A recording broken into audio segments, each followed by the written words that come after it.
Gervonta Davis a tenu sa promesse. Il avait annoncé un KO au 7e round et c'est exactement ce qui s'est passé. Le tank s'est imposé sur finish dans la 7e reprise comme il l'avait annoncé avant même le combat. Ça s'est fait sur un body shot, un coup au foie tout simplement dévastateur. Ryan Garcia a dit no mas, il n'en pouvait plus. Salut à tous, c'est Ilyes. On se retrouve aujourd'hui pour le débrief du combat entre Gervonta Davis et Ryan Garcia. Est-ce qu'il y a vraiment eu combat? Est-ce qu'il y a vraiment eu match? Pour moi, il n'y a pas eu match. La performance de Gervonta Davis était de loin supérieure au niveau affiché ce soir par Ryan Garcia. Alors bien sûr, on savait que l'affiche était plutôt déséquilibrée sur le papier. En tout cas, Gervonta Davis était de loin le favori. Je vous vois venir. Les personnes qui ont regardé la vidéo analyse et pronostic sur ma chaîne vont me reprocher le fait d'avoir penché pour Ryan Garcia. Je voulais en fait une victoire de Ryan Garcia. C'est pas que je la voyais, parce que je disais aussi dans la vidéo que si vous vouliez parier sur ce combat, misez sur Gervonta Davis. Gervonta, c'est un boxeur qui, à juste titre, est catégorisé comme un puncher, mais il a prouvé ce soir que c'était pas juste un puncher. C'est un boxeur très technique. Il a un gros fight IQ, ses déplacements sur le ring, son intelligence, son coup d'œil, tout simplement exceptionnel. Franchement, très belle performance de Gervonta Davis qui m'a plutôt agréablement surpris. D'un point de vue mental aussi, il était en place. Jamais de débordement. Plutôt taquin aussi avec Ryan Garcia, mais il a toujours su rester dans son combat. Et ça, c'est la preuve qu'il a de l'expérience. Il a de la bouteille. Gervonta Davis, en tout cas, il réalise sa 29e victoire en 29 combats et c'est la 28e sur KO ou TKO. Il remporte l'immense majorité de ses combats sur finish, sur des KO dévastateurs. Là, pour le coup, c'était un KO très technique, plutôt intelligent. Il a visé le corps de Ryan Garcia. Magnifique body shot. D'ailleurs, ce qui est impressionnant aussi, et c'est la preuve que le tank mérite bien son surnom, c'est que sur les images, que ce soit le ralenti ou même le direct, le coup au corps qui a fini par vaincre Ryan Garcia, j'avais pas l'impression qu'il était si puissant que ça. On est d'accord, vous êtes d'accord avec moi, sur le direct et sur les ralentis, le body shot n'a pas l'air si puissant que ça. Mais c'est dire la puissance de feu qu'a Gervonta Davis. On a senti sur le visage de Ryan Garcia que le combat était terminé. Ça y est, c'était fini. Alors, premier round d'observation, absolument pas surprenant. On a vu que Ryan Garcia essayait de mettre en place son jab, mais un jab qui...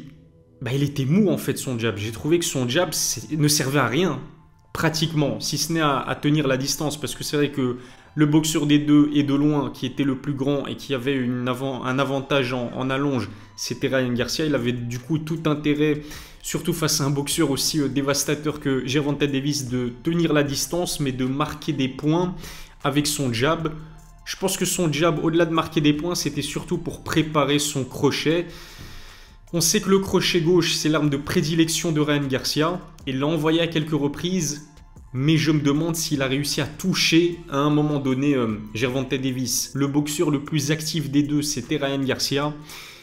Mais le plus précis, c'était Gervonta Davis et on l'a vu dans le deuxième round. Le deuxième round, en fait, c'était le tournant du combat parce que Ryan Garcia a commencé ce combat avec de la confiance, surtout dans le deuxième round. Premier round, comme je vous l'ai dit, c'était un round d'observation entre les deux boxeurs. Deuxième round, Ryan a décidé d'accélérer, d'agresser Gervonta Davis, qui était plutôt malin. Pourquoi? Parce qu'on sait que le tank, c'est un diesel. C'est pas un boxeur qui commence le combat tambour battant. Il a besoin de temps pour analyser sa proie, en fait. Il a besoin de temps pour analyser sa victime. C'est ce qui s'est passé dans les premières reprises. Il a laissé couler, il a laissé passer la tempête, notamment dans le deuxième round où Ryan Garcia a vraiment accéléré. Et là, qu'est-ce qui s'est passé?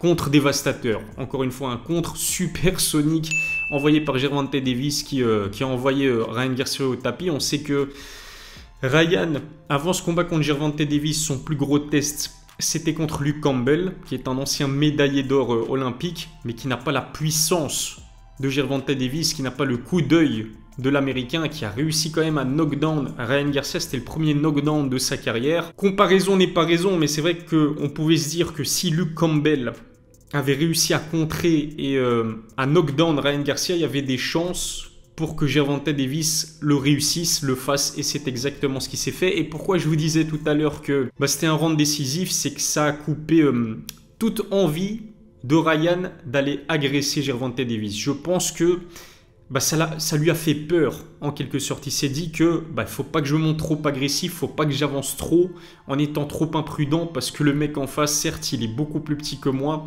mais s'il me contre, il y a de grandes chances pour qu'il se montre beaucoup plus précis que moi. C'est exactement ce qui s'est passé.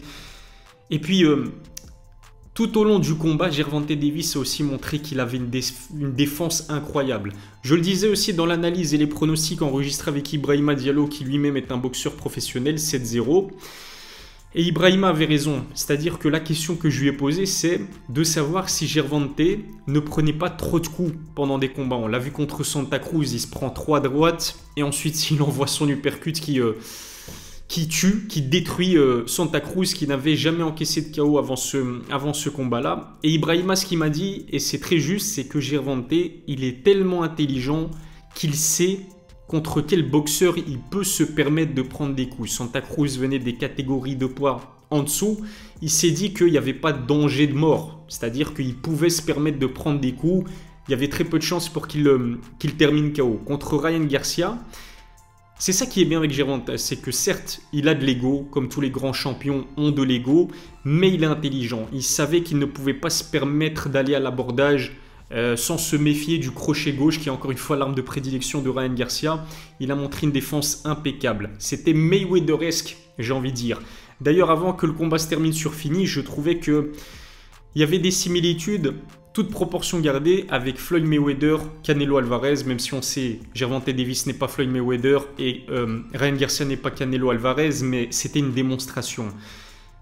Gervonta Davis s'est montré beaucoup plus précis, même s'il a envoyé beaucoup moins de coups. Sa défense était beaucoup plus hermétique que celle de Ryan Garcia.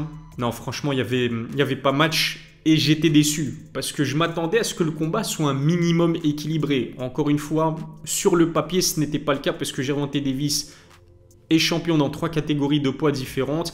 Il a affronté 4 anciens champions. Ryan n'est pas encore un vrai champion, si vous voyez ce que je veux dire. En tout cas, il ne détient pas une vraie ceinture, comme l'a fait Gervonta Davis. Et il n'a affronté qu'un seul ancien champion digne de ce nom, c'était Luke Campbell. Ça s'est ressenti pendant ce combat.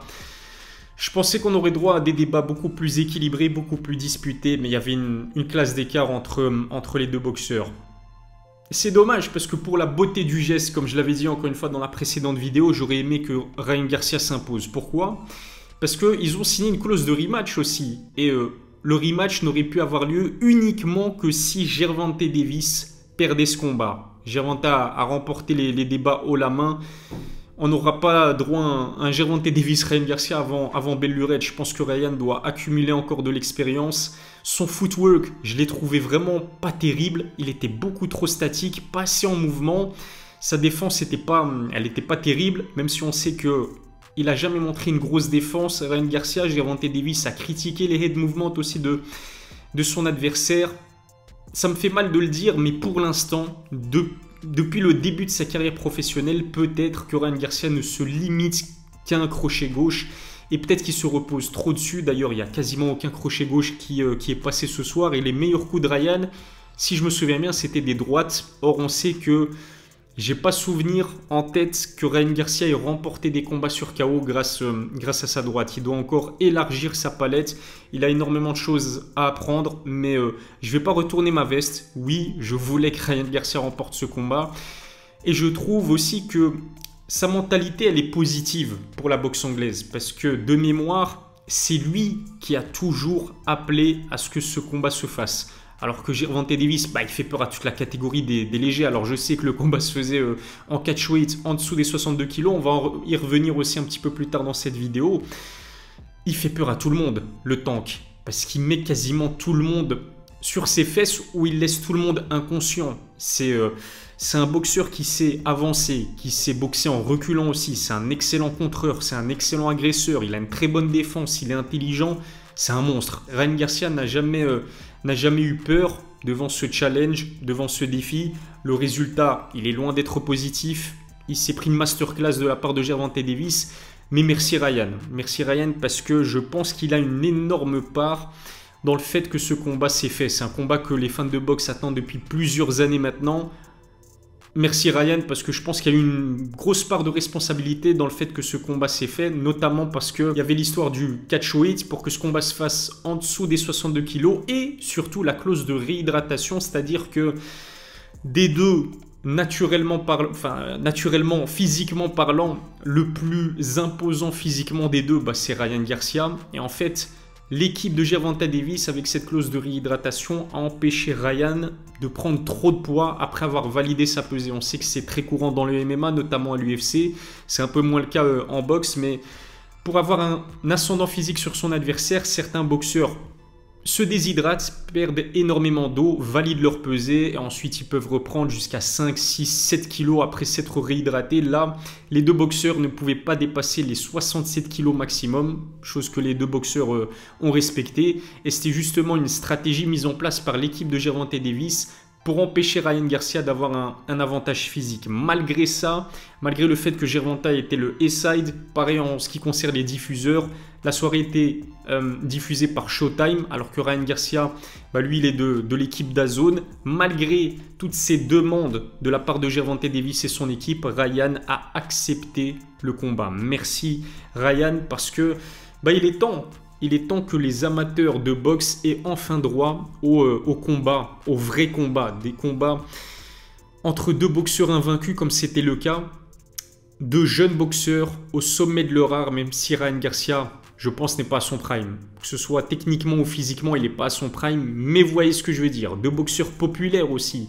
Les chiffres qu'ils vont générer, je me demande depuis quand on n'a pas vu un combat aussi hypant, même si le combat en lui-même a tourné largement en la faveur de Gervonta Davis, mais non, les deux boxeurs ont joué le jeu. Il y avait du trash talk, les face-à-face étaient disputés. D'ailleurs, les face-à-face étaient peut-être plus disputés que le combat en lui-même. Les conférences de presse étaient plutôt intéressantes à regarder aussi. On a l'habitude de voir ça en MMA. À l'UFC, les meilleurs affrontent les meilleurs, en tout cas les plus populaires aussi, les plus hypants. Les combattants qui vont permettre de vendre des pay-per-view s'affrontent quasiment à chaque mois. C'est beaucoup moins le cas en boxe anglaise. En tout cas, voilà ce que je pouvais dire sur ce combat.